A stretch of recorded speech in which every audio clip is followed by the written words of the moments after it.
think we're good. Well, welcome to a tight show today. This is how I usually want it, man. If this could be the show every time, it would be. Which is a tight show about good stuff, man. Every day. I will never miss a day from now on, or at least I'll try not to. So here we go. Today we're talking about Us Again. I will start with Us Again, Disney's newest animated short on Disney+. Now, usually these animated shorts are done by Pixar, so to have one done by Disney proper is very special. I'll tell you all about it. I even have a trailer to show you. It's 30 seconds because it is a short. It's like 6 minutes. We'll talk about Masterchef USA is back, season 11. Okay, crazy.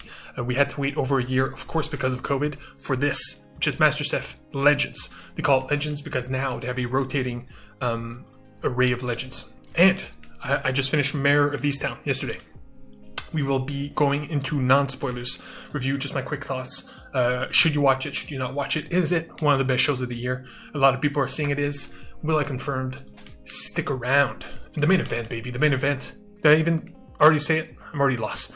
But here we go. Dude surfing with 2 dogs. Doesn't get much better. It's simply there. You know what to expect. And it will deliver. So here we go. Let's keep it tight. So Us Again. Real quick. So like I said, Disney short, 5 minutes, get in, get out, no excuse to miss this, unless of course you don't care for animation, which to be honest, I feel bad for you. But it's all about dancing, it's all about music. And here's the thing, I love dancing, unequivocally. It's one of those recent loves that I've found in the last few years, and so much so that it has become my workout of choice. When I go outside to work out, I do not run, I do not hike, I dance, and I dance in parks. It's one of those weird things. It's gone so far that dancing is simply not good enough, and I now dance with a half-full water bottle that is a counterweight to make it more exciting, if you will. I don't know. Maybe I'll become a fire dancer someday. You never know. So, first of all, the dancing's incredible. The choreography is bar none insane, and the music, it has a song the whole time, incredible. And so already it's an incredible short. Already I'm telling you, you should watch it. But here's the thing. I know animated shorts, okay? I will often say I know a lot about whatever subject, right? Whether it be cinema, animation, comic books, you name it, I know it deeply, okay? Which is why I do this show, and I will never waste your time. But here's the thing, animated shorts might be the single one thing I do know above pretty much everything else. And here's the thing about animated shorts, the only way they remain immortal, the only way they are remembered, the only way they matter is 3 things, okay? And this is from experience. Either it is extremely sad and delivers a potent emotion, which means you will cry at the end. That's it. It's all about getting to the feels. Either it's shock value, a horror animated short, or something that shocks you, so much so that you will never forget it because of said shock. Or the third, and the hardest one to be remembered is to have a unique premise, to be completely unique in your animated short. Yes, it's animated. Yes, it is a short. But beyond that, what are you? In this case, it's a dance musical. There is no dialogue. There is no singing. It is purely about dancing. Everybody dances, about finding that love for dance, etc., etc. So the gimmick, right? If you have a gimmick and it's extremely strong and extremely well delivered, you win. That's how you win. Shock value, extreme emotion, or a unique concept. And this one has the unique concept. Unfortunately, later on in the short, it does go for emotion, and it does slightly fail. That's the only thing holding it back. It is a 9 out of 10. Highly recommend it. Disney Plus, easy to find, just came out. It's 5 minutes, you know what I mean? So no excuse. Fantastic stuff. Moving on. Masterchef USA. Back to the graffiti. Actually, I'll show you the poster real quick. So it is the same thing as always, okay? And to be honest, it is sketchy in terms of where this is in COVID times, because I thought they literally started filming the second everybody got vaccinated, and considering they're stars and they have the money, they would have gotten it done early for everybody, for the contestants and for the judges. Here's the thing. I think this was done pre-COVID. There's a few things. There's a line where like the past winners come back and they explicitly say, oh yeah, when we came back a year ago, you know what I mean? But it's been 2 years. It's been 2 years. And the fact that nobody talks about COVID is very sketch. So I think they literally finished the show before COVID started, and they've been sitting on it when they could have given it to us for feel good, and it would have felt weird. Everybody would have been like sus about it, like, wait, so this was done pre-COVID? It would have been easy to understand, but because now it's unclear, there's even more confusion. So they kept it from us. They literally kept it from us so they could deliver it now for some weird reason. So yeah, just started. And here's the thing. It's whether you like MasterChef or not, it's always good to jump into these competition shows in the first few episodes. Very important because it's the auditions, okay? And the auditions borderline don't matter because, of course, it's competition per competition, battle royale style, right? Which is cool. By the way, competition shows are battle royales. Always have been, always will be, which is just awesome. It's crazy that battle royale came after the concept itself. So yeah, because it's auditions, you go into the stories of these people more than the normal day-to-day episodes would. So you get to know the background of these people, the stories, their struggles, etc., etc. And that's where they shine. That's where they grab your heart and hold it without letting go. And that's where you find that in audition, whether it be American Idol, The Voice, America's Got Talent, or even MasterChef. So you got like immigrant stories. This cool woman from Burma, right? One of the Asian American subcategories, you know what I mean? By the way, which they did an Asian American story on Last Week Tonight. I don't talk about that, but it's news and comedy every week. But that's what it was all about. They were talking about Burma and how it's misrepresented. People from Burma tend to be more affected by racism towards Asian Americans than most of the others. And so to see one on this show shine in a way that the judges have no idea. It's like they've never been to Burma, nor do they care about the cuisine. And to see, Gordon Ramsay and Joe and the other guy, Cesar or whatever. Again, I don't care for these people. I care for the competition and the cooking, I guess, the food. So yeah, there's value in that beyond the cooking, beyond the competition. That is must-see TV. You know what I mean? So only the first episode just came out. The next one coming out in 2 days. MasterChef Legends, and the Legends part of it is different legendary cooks come in and out every week, a different one every week. It's a decent gimmick. It adds to the rapport between the judges because it's always the same three. Now you add a fourth that is not only respected but sometimes revered and sometimes judged weirdly. You know what I mean? So it's cool to see the rapport being different finally, and yeah. It's a classic, baby. It's MasterChef. It's that simple. The episode, I give it an 8 just because, it brought the emotions, but not that far. Mare of Eastown. I finished it. No spoilers, I promise. Should you watch it?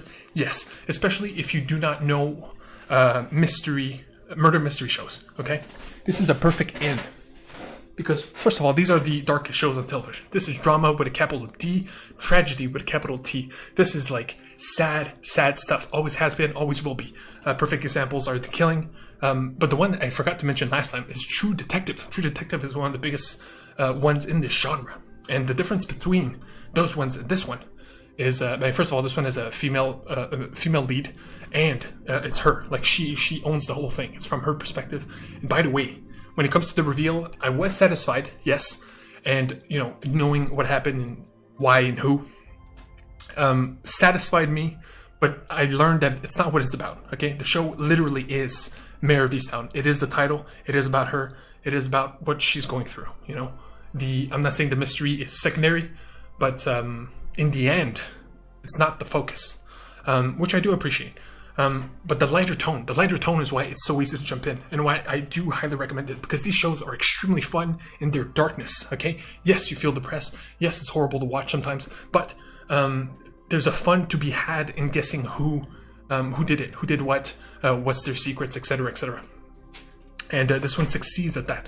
Now the problem is it never goes beyond that. Okay, every episode I give it 1 8, 6 9s. Okay, 6 9s. That's nothing to scoff at. It's incredible scores, but they never got a 10. And I was expecting the finale to be one, but there's a few things holding it back, mostly acting wise, that makes it suffer, and it sucks too because I wish this was the perfect murder mystery. 7 episodes, get in, get out. You understand what the genre is. You appreciate Kate Winslet as an actress, and you're in, baby. But anyway, but still, I would highly recommend it. And yeah, the levity in this show is what makes it different. The other shows are extremely dark, so much so that I can't recommend them on principle. This one, on the other hand, has jokes in it, has feel-good moments, has even laughs, like legit laughs, not only from the characters, but from you. And you would think it impossible when it comes to, because of the hardcore drama. It goes from one scene that is like the darkest thing you've seen this year to an incredible laugh. And just for that, it's like it deserves respect. And the comedy comes from Jean Smart. I put her over last time. I literally brought her up last time, and I quote myself here. I said, Jean Smart is a legend. That's all I needed to say, because I was pointing out the good actors that were in this show.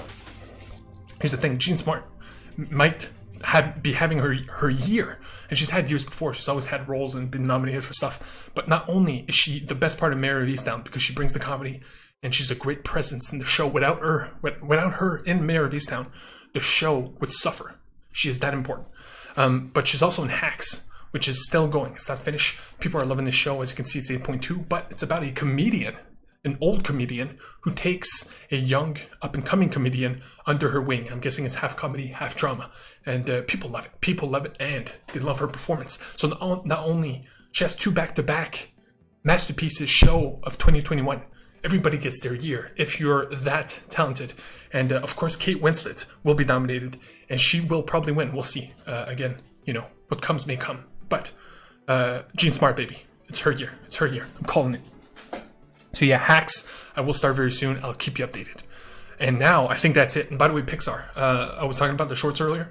If you want more, there they are. Pixar Spark Shorts. They're all on YouTube. Some of them are in Disney+, but they're all here. Kid Bowl is one of the best things I've ever seen, ever. I will always put it over. Literally, Kid Bowl might be the best, single greatest thing I have ever watched. And I know that's a huge statement, and that is like literally the biggest statement I can make, but it is that good, okay? It is for sure the best thing Pixar has ever made, and it's 2D. So yeah, Kid Bowl if you haven't. If not, there's more. And that's it. Main event. So we'll see what's coming up in the coming days. I don't know. Because yeah, there's a lot of stuff, plus I'm working a lot. But if I'm not doing this show, I'm playing a game. So here we go. Dude surfing with 2 dogs. Here we go. Yeah, baby, it's coming. Let's go.